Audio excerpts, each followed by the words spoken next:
Welcome to the Flower Nook. How may I help you? Well, we've got a lot of choices of plants. What did you have in mind, or do you need some suggestions? Well, this one is a great plant. It's in the Chinese evergreen family.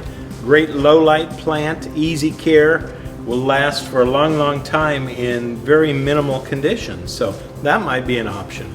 We also have it in a different variety down here on the floor. This one is the Maria. Same sort of care and same sort of longevity. The other things that we might look at, the philodendrons, any of the pothos philodendron family, great easy care plants. This is a plant that you see after 20 years growing around the top of the offices. So very easy care, long life. Would one of those work for you? Another option, maybe you'd like to look at terrariums. Well, they've become very trendy lately and a lot of ways to do it. Do you have something in mind, or would you like to look at some of your options? Okay, let's go take a look at some of the options we can do. Let's take a look at some of the ideas for terrariums. One of the things that I might suggest, if you want something just for a small personal item, this little vase may be great. And I can see this with a succulent. Succulents are all over the market right now. Everywhere you look, people are doing succulents.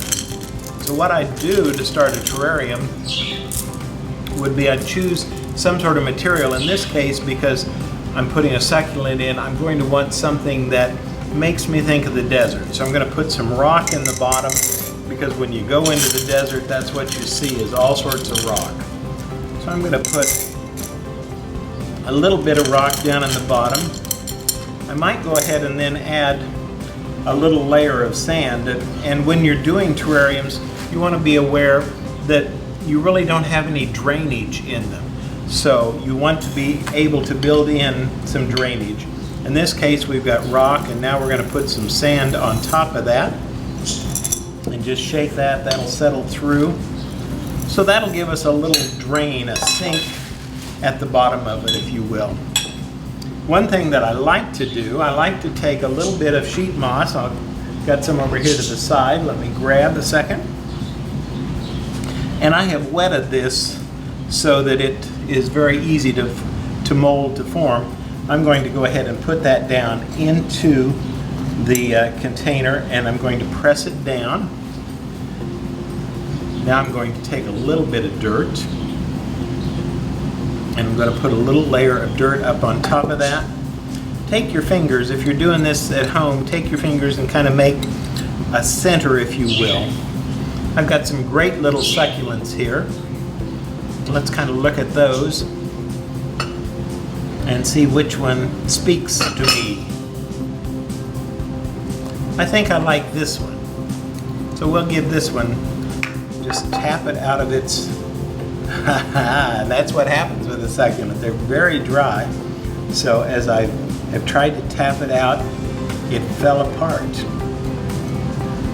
And it sits just a little high, so since we've already started taking some of that soil ball off, let's come on and peel some more of it off on the bottom. And then set it down in.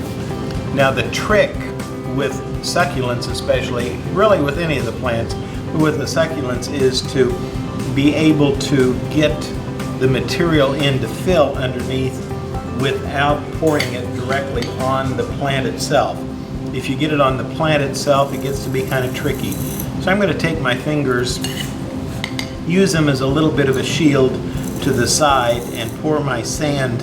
And I've got plenty of dirt down here for the succulent to grow in. So I'm just going to pour sand in and try to fill in that space underneath my succulent. And just rotate and keep pouring the sand in, trying not to get any more than we need to up on the plant. Really trying not to get any of it up on the plant. Once I've got that to where the level I want it, I can gently shake it, and that will help settle everything in. Now, this needs to have some moisture to help settle that down and into it a little bit, but you don't want to be very much water at all in it. I've got a spray bottle, And let me see how we're doing on here. Get a kind of a coarse spray out of it. And I want to come in and just spray around my succulent. And it's okay to get the water up on the succulent. That's not a problem to do. You can always tip it and let it run over a little. And you'll start to see, probably on the edge of the glass, you'll start to see the moisture as it goes down.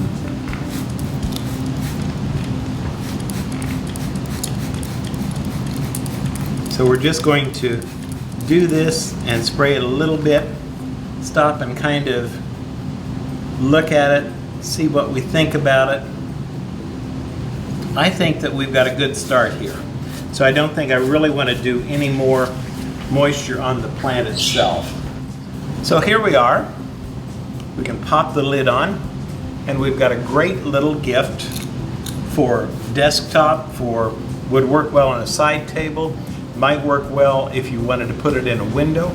You need to think about when you're setting a terrarium in the window that you have to be very careful not to have it in the full sun, or you'll cook the plant inside. It's sitting under glass, and so you don't want to have a whole lot of sun going into it. There are all sorts of little things that we could do to add a little bit of a little more personality to it.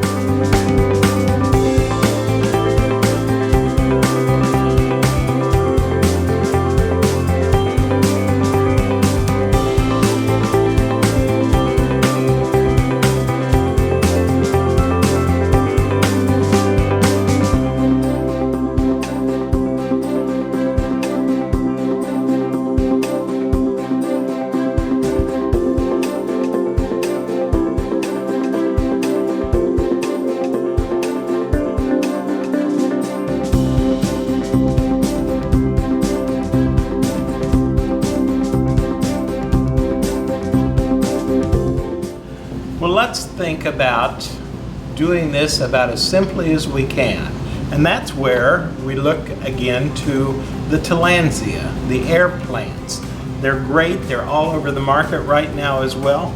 And an easy way to do a Tillandsia planter, this is the no-brain Tillandsia planter. I'm going to take some of my green sheet moss, and I have soaked this. And even if it's dry, if you buy this in a dry condition and you soak it, a lot of times it will start to grow because it's just been in a dormant stage. And so simply put that in. Because I've soaked it, there's some moisture in there, and the air plants love that. With an air plant, you want to be able to put a little bit of moisture in it.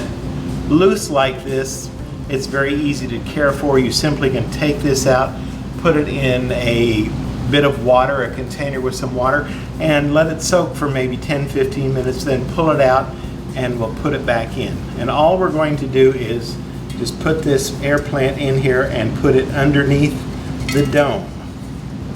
And there you've got probably the simplest terrarium you will ever make. Should hold up for a long, long time. Just remember to give it a little moisture. They do need some moisture.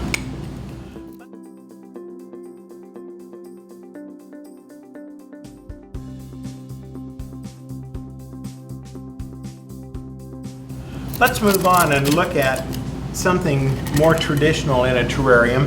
And I want to do something with a little bigger container. This one has some nice depth to it. That is good that you have some depth. Again, I like to start with some drainage in the bottom. And in this one, I'm going to choose some bigger rocks. And we'll just make lots of noise as we put the rocks in there. I'm going to put a good layer down in the bottom.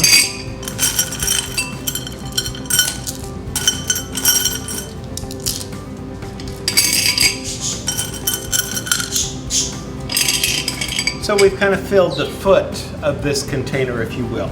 Now, one thing I want to do in this terrarium that I didn't do in the dry terrarium is I want to add a little bit of charcoal. And this is just an activated charcoal. It's if you're an aquarium person, you know this because you use this in your aquarium filters. So I'm going to take, maybe in this size of planter, a big tablespoon of it, and I just want to sprinkle it in to the bottom of the terrarium. You might ask, why would I do such a thing? Well, the reason is that will help keep it sweet. If you overwater it, that charcoal in the bottom will keep the water from going sour. And that's important. You don't want to open up your terrarium and be hit by this smell of sour. So that helps keep it from doing it. Again, I'm going to take some of my moss, and I just like this idea because it helps to set the stage, and I'm going to push that down into my terrarium.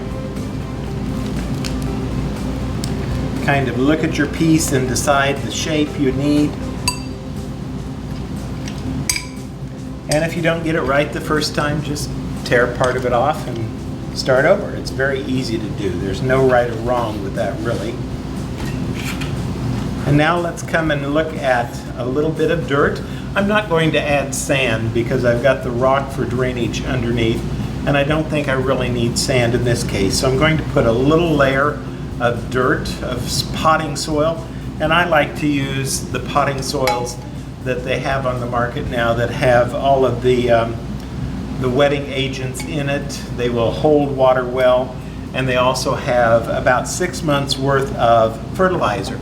So when you're potting something up like this, you can do that, and you don't have to think about fertilizing for a half a year. And then when the plants start to look a little haggard, you might say to yourself, I wonder if they need a little something. Let's choose some little plants, and terrarium plants, these are a 2-inch pot size, and they are a specialty market. They're something that we get here in a flower shop. We're going to peel it off a little. You can see there's some roots starting to come out, and that's a good sign. This one is an alocasia. If you're familiar with elephant's ear, it's a member of that family. And then I want to add some color, so I'm going to choose some mixtures of plants here. A little airplane or spider plant, I don't know. I probably will stay away from that. I think I like this little bit of Irish moss, so let's try to pop that out. And again, crumble it a little at the bottom. This one doesn't show nearly the roots that the alocasia had. And we might even work with that to angle that in a little. I'm going to leave that alocasia to the center because I like the height of it. This is a little butterfly plant.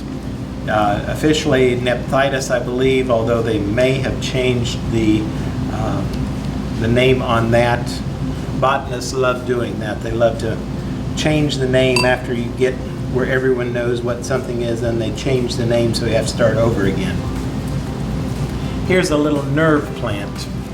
This is in the Phytonia family, and this has really great roots around the bottom, so we want to kind of break that up. Anytime you go to repot a plant, big, little, whatever size, and you see these roots wrapping around, you want to go ahead and gently pull those out of that circle and let it, as it gets into its new environment, then it will let those roots go back through the soil. Otherwise, it just goes in a circle, and that's not anything fun for it. And I've broken a leaf, so it's easier to pluck it off now than trying to reach down in after we get it planted. So we've got 4 plants in there. Maybe a little fern, because I'm feeling this is starting to feel lush, and nothing says lush to me like a fern. It just is a beautiful foliage. It's a little different shade of green, and it adds a lot of texture. So we've got, I think, a very good mix. We've got color, we've got unusual shapes, we've got a little bit of height in the center, and some things that are lower. So now the trick is to just go ahead and fill in between those plants. we're going to take, and I'm pulling the plants over to the side. I'm going to try to get my dirt down in between, and again, I've used, this is an antique sugar scoop that has been with the shop for many, many years, really since Merle Griever, and maybe before that. And it's when I use it, I always think of Merle. Mr. Griever had the Flower Nook for 25 years and was a great mentor to me when I first got started in the business. So this is a little memory of mine. I'm going to pull this Irish moss back, or clubfoot moss, some people call it. I don't know that you'd really find it in Ireland if you got there, but that's one of the names it goes by here, is Irish moss. We're going to tamp it in a little as we go, and I'm going to turn again. Use your hand kind of as a shield, and we'll pull these plants back. Do that gently.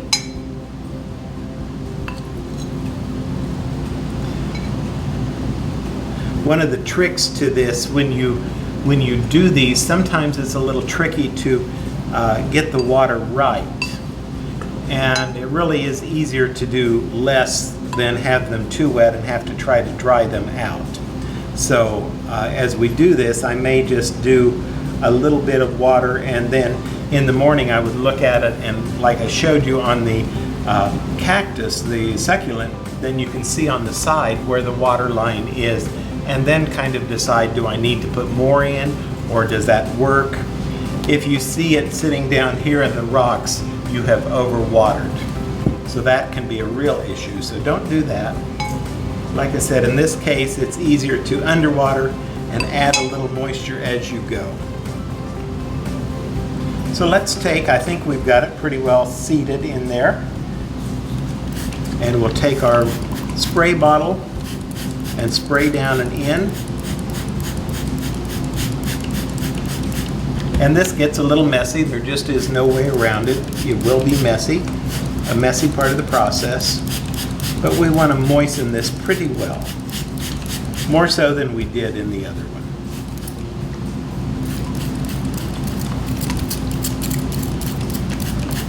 And then you have to hold the spray bottle up so it'll pump again.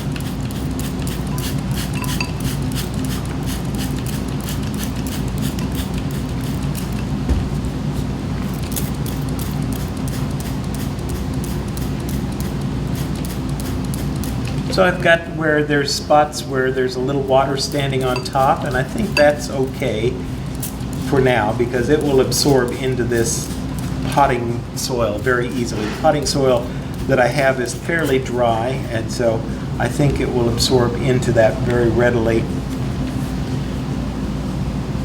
And kind of come through, and like here I've got a little bit of dirt mixed up in the fern, so I'll try to use my spray bottle and spray that off so I don't have that dirt sitting on the fern.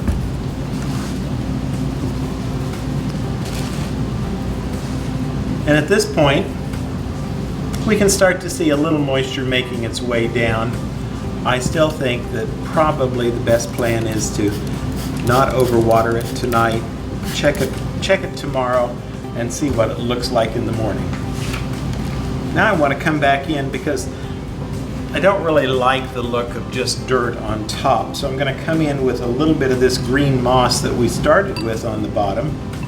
And I'm going to pull my plants back and tuck that down in among the plants to help kind of make that a little more. It also will, again, it's like in the Tillandsia planter, the simple planter, it will hold moisture and it will help the plants regulate a little bit easier.